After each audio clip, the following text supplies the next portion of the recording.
John, two things I want to help you with today. One of them is the turn, and then the other is going to be how the pitch of the club and the backswing, and how that's going to be affecting your downswing over the top. So, first thing with the turning, you mentioned Eric's coil swing.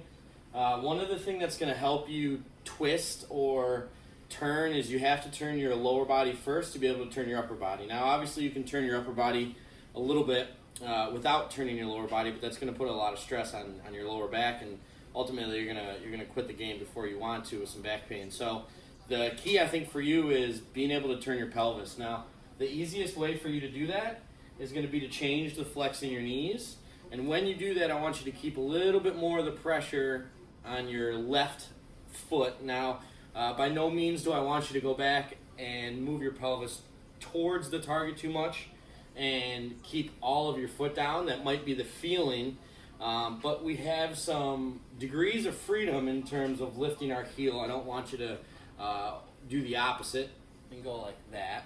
Okay, so you're changing the flex in your knees so your pelvis can turn. So your left leg flexes in, and then your right leg straightens. When your right leg straightens, it's going to push your pelvis kind of back, heading towards your left heel. So that's the turn part.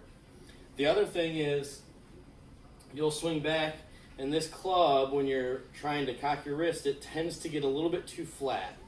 When it gets too flat and you start pulling the club down or pulling on the handle like this, that club is going to start to work over the top. So the easiest thing for you to change that is to do the opposite. So you're going to turn a lot, and you're going to feel like this club is standing straight up and down or very steep in the backswing, and that should make it easier to shallow in the downswing.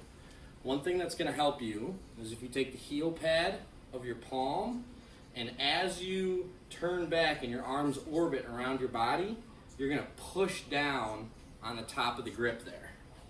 Okay, so you're using the heel pad of your palm, and you're almost going to feel like the top of the grip is going to touch your right kneecap as you swing through. So you're pushing down, that's hinging your wrist, the club is moving upwards, and when you swing down, it should be easier to shallow, preventing that over the top slice.